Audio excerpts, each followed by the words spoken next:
is kind of appropriate almost every day, all day. From 2 a.m. You had it every night. You know it. We know it.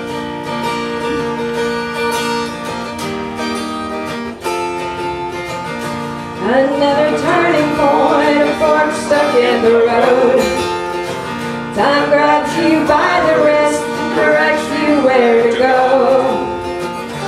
So make the best of this test and don't ask why. It's not a question, but a lesson learned in time. It's something unpredictable, but in the end it's right. I hope you have the time of your life.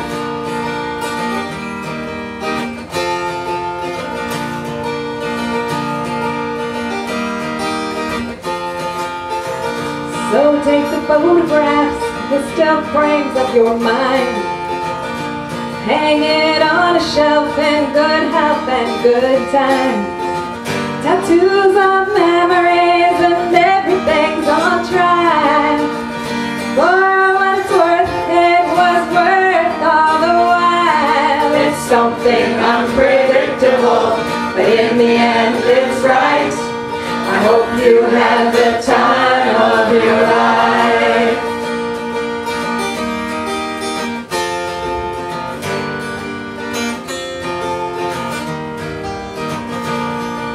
It's something unpredictable, but in the end it's right. I hope you have the time of your life. Another turning point, a fork stuck in the road. Time grabs you by the wrist, directs you where to go. So make the best of this test and don't ask why. It's not a question, but a lesson learned in time. It's something unpredictable, but in the end it's right. I hope you have the time of your life. It's something unpredictable, but in the end it's right. I hope you have the time of your life.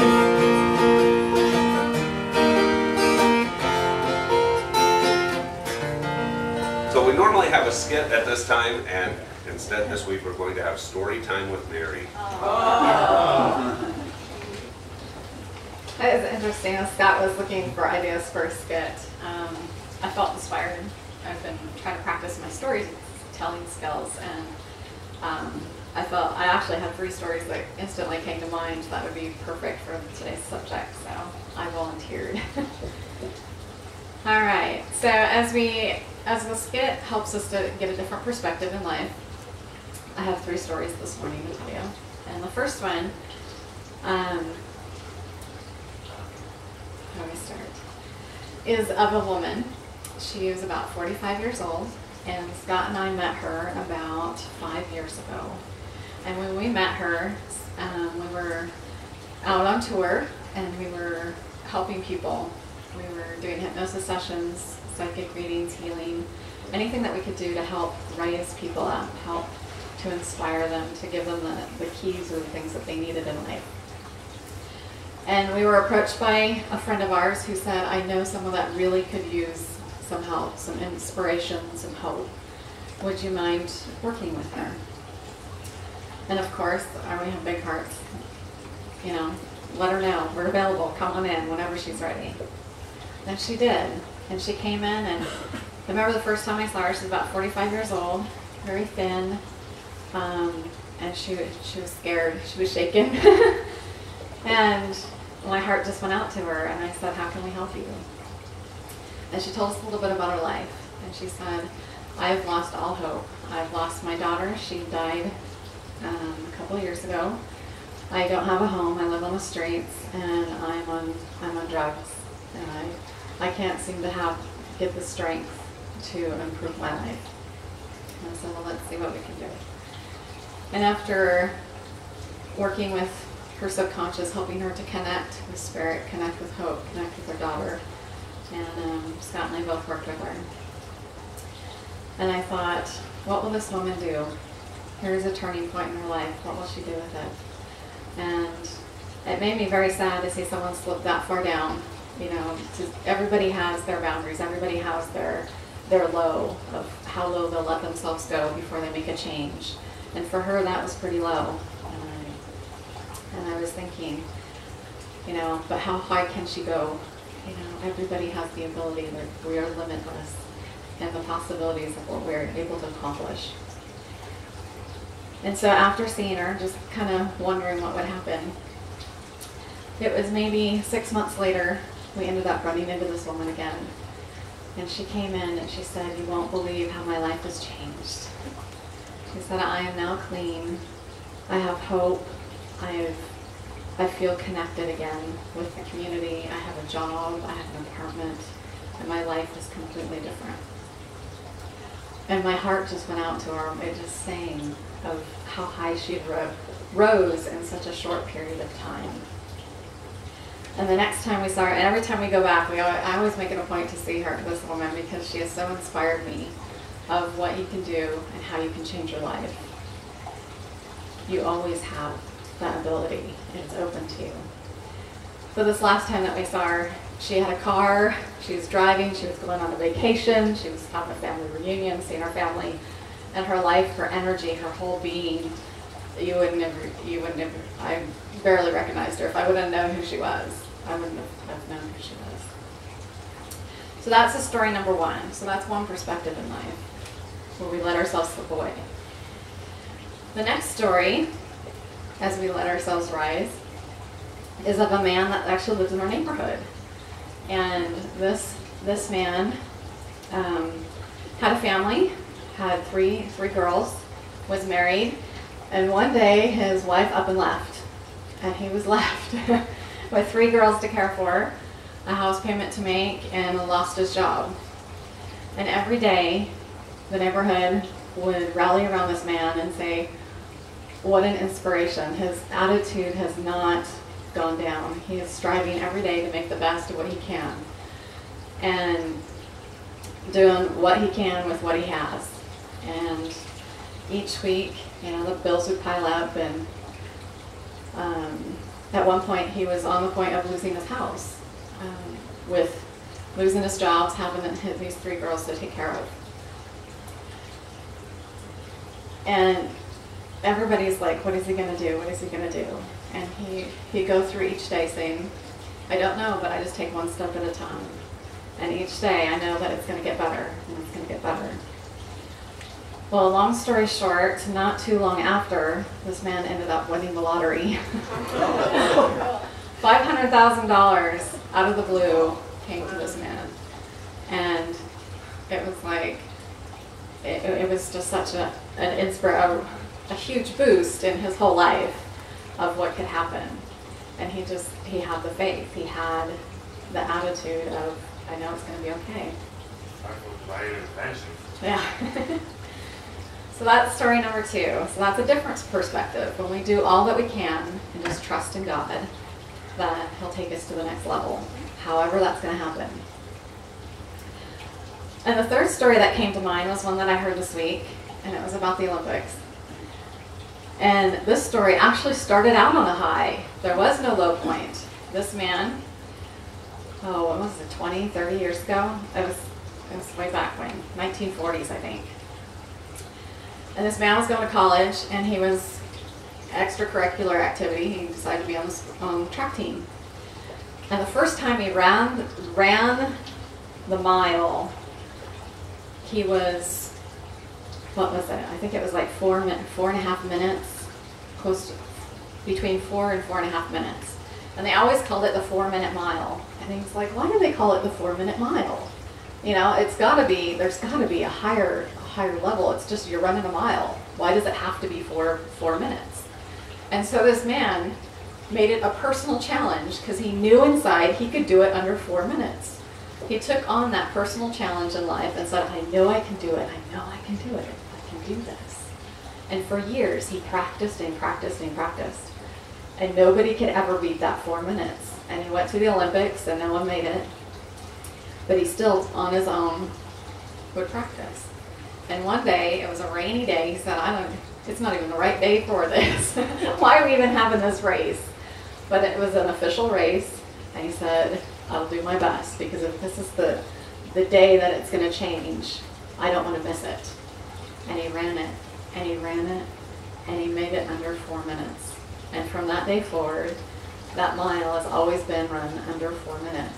But it took years. I mean, it was years set at only 4 minutes. And now, today, you can't even qualify to be in the Olympics if you run it in 4 minutes. You're going to be like 3.5 minutes because the bar was raised. He chose to bring it to that next level. And it wasn't even, there was no negative involved. He just knew somewhere inside that he could do it. And so each of us, again, a different perspective. What are you capable of doing? Somewhere inside you know that you can do something great. What is that? So my 3 stories, 3 different perspectives on today's subject. And I'll turn it over to Scott. So last week we worked with the solar plexus chakra, right here. All about self-love, self-worth, self-respect, all the good self stuff. We gave little pieces of citrine to everybody, and throughout the course of the week, most of us felt something rising up. And globally, nationally, planetarily, there seems to be a big shift, and this Mercury retrograde we just got out of was all about letting go of the old, letting go of the stuff that no longer serves us. And so there's this huge tidal wave of energy that comes with changing right now, with what fits in your world and what doesn't. The challenge with that, when you take the judgment away of what fits and what doesn't, is it depends on which you we're talking about. The stuff that used to fit. It fit the old you. But as we raise up, as we feel this inside, this self-worth, self-love, self-respect stuff amplifying inside of us, then maybe what we created in the past isn't an ideal match for our present. So this week, like most of the time we think about, oh goodness, if I could just amplify this chakra or that chakra and get my energy centers in balance, I would feel more whole, more me, more complete, which is true, which is totally true. But at the same time, as we change, our whole world has to change around us, because everything is a reflection of self. And so as we raise up, as we feel in here this acceptance, this love, this worth, this worthiness, then everybody we come in contact with in every circumstance, in every situation, and everything that we use to define ourselves also needs to change, because it just doesn't fit. It just doesn't feel the way it used to feel. So in the past couple of months, a lot of us have been feeling this shift kind of building and building and building and building, and I'm kind of digging me more, and I'm kind of liking me more, and I'm kind of accepting me more, and I'm kind of cool with me, and I see you being cool with you, and you being cool with you, and all these things like kind of building. And so then the other side of the coin is then when we look at our life and we go, wait a second. These things that used to be okay just don't feel okay anymore. They're okay for somebody. They were okay for me once, but they're not okay for me now. And it's not a judgment thing on the self. It worked for me. It worked for me. I created it. I lived it. Da-da-da. And now, because I feel different about me, I feel different about my world. So, what things don't fit?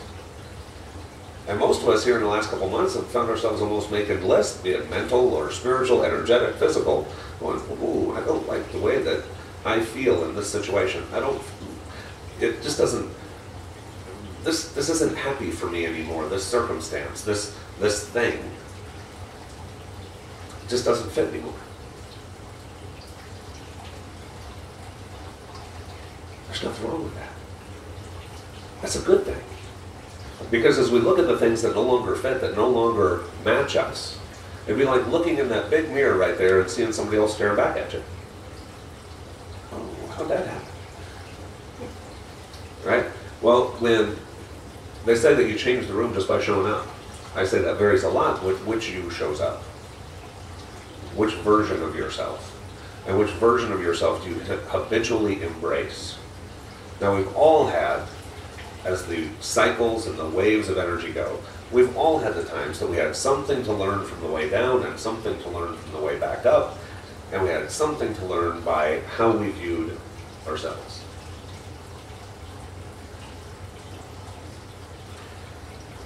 When Mary was talking about the different stories of the different people and what their experiences were, every single one of them centered it in the self.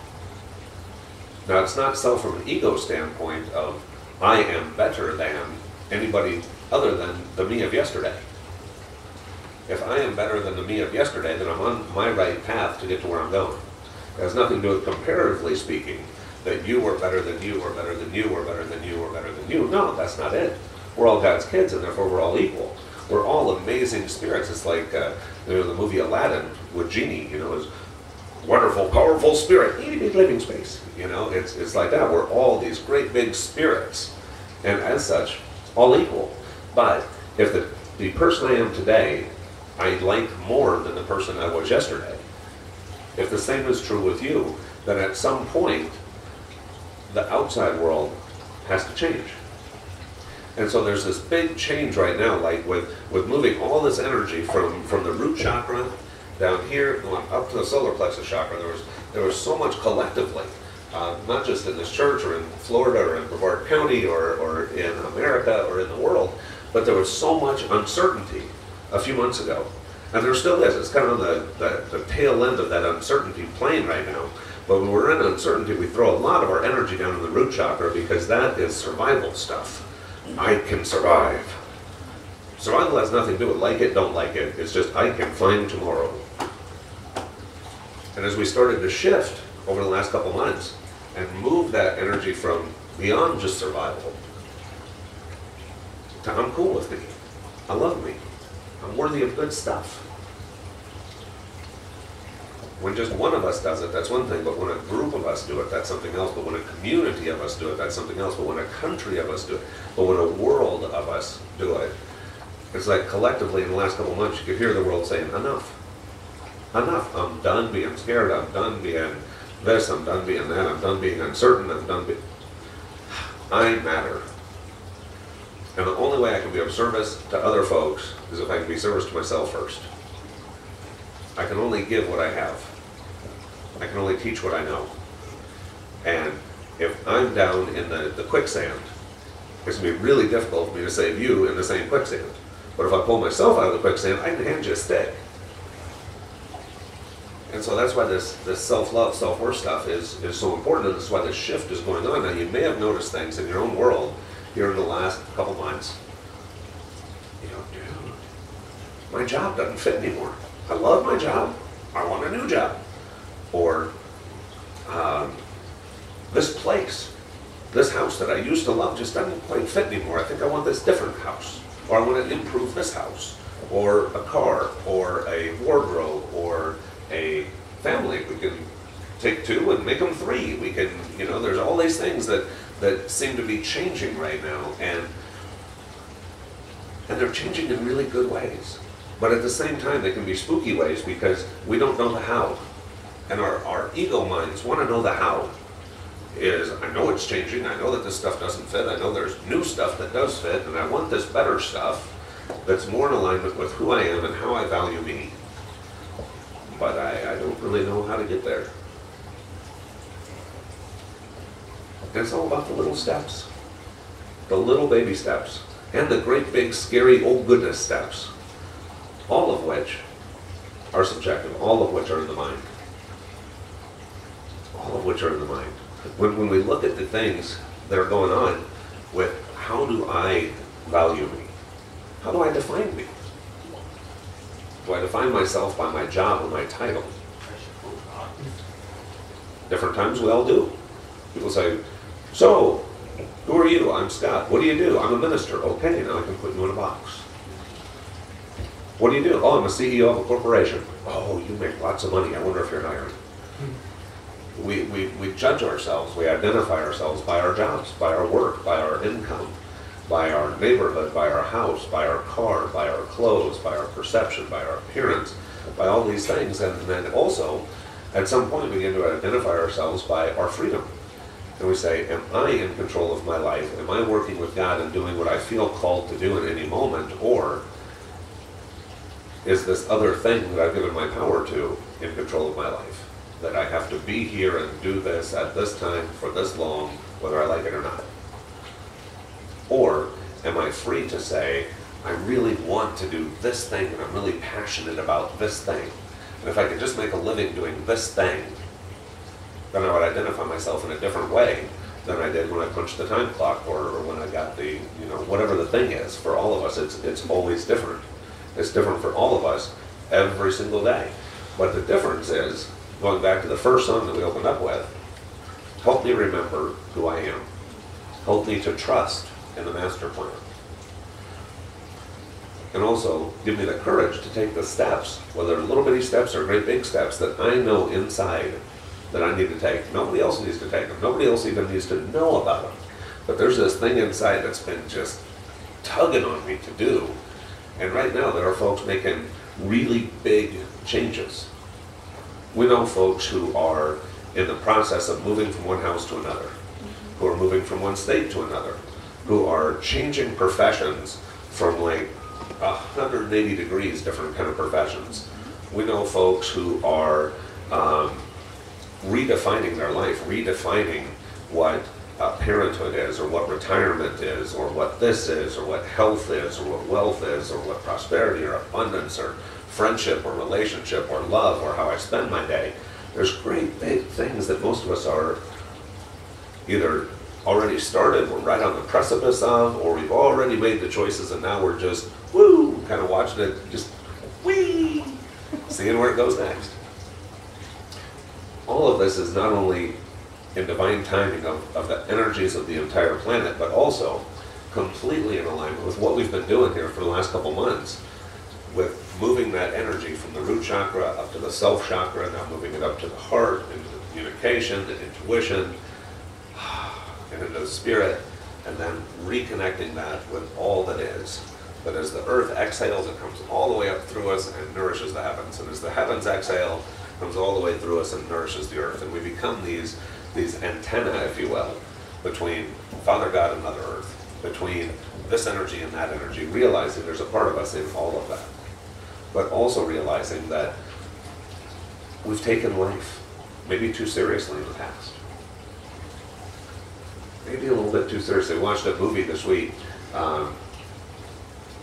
Angels. Angels Among Us or something like I that. just saw Angels? Angels. It was Nick, what's that guy's name? Nicolas Cage.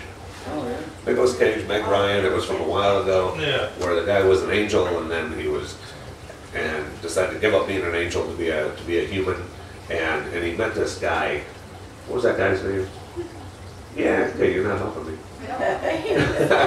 Anyway, he met a guy who had already done it, and this guy was like going in for open heart surgery or something, and broke out of the hospital to go get pancakes and strawberries and all these things, and jump wild in the ocean and swim and whatever. And the guy was like, dude, you just had open heart surgery, what are you doing, blah, blah, blah. I said, man, it's not my time yet, I still got years, I'm good. He's like, but while I'm here, this taste is so amazing, and this experience is so amazing, this sunrise is so amazing, and just being able to have the freedom to jump in the ocean and play around in the water for a minute is so amazing. And he was just so geeked to be human, because he knew that in a spiritual form, he was eternal, that everything was love, that nothing was pain, there was no hurt, there was all enjoyment, and we were all connected. But inside of a body, we could convince ourselves with this illusion that we were separate, and because we were separate, we were just human, and because we were just anything, anytime you're just anything is a push down. And then we started to give our power away and our identity away to other folks with, what do you think I need to make, and what do you think I need to do, and what do you think my title should be, and what are my responsibilities, and is this responsible or not, with following my bliss or living according to someone else not shaking their finger at me. That instead, that this life thing was really fun, if we let it be, by releasing the judgment. But the only way the judgment comes is if we don't feel like we're worthy. If we don't feel like we're able to live the life that we want to live. And that's totally where we're at. As individuals, as people, as a planet. So congratulations first on already making a tremendous amount of this shift from the root up into the solar plexus. I call it the I am God is right here. This is my little piece, my thimble of the ocean is right here. And this is the part that I have some kind of control over. And if I can raise up the vibration of my little thimble of the ocean, then when I'm done with this body and I pour my little thimble back into the ocean, the whole ocean raises just that little bit. And even right now, while my water is still in my little thimble, just like yours are, as mine starts to sing, so does yours, and so does yours, and so does yours. And as yours starts to sing, so does mine, and so does yours. It's contagious, and that vibration enhances, and as it does, everybody feels it. Everybody amplifies on each other. So congratulations on the stuff that you've already done, because that's cool. And I look forward to seeing how this continues to unfold, how it continues to manifest. The stories in your life, and your life, and my life, and your life, and your life, and especially the little girl in your belly's life, and all these folks, as we're doing what we feel we're called to do, but it's based in love, it's based in God, it's based on love, self-love. Gotta love me, like the thing said, how you treat yourself sets the stage for others. Love you. It makes it easier for everyone else and everything else to love you also, and for dreams to come true. Because as I am happy with me, I'm happier with God, I'm happier with people, I'm happier with my circumstance.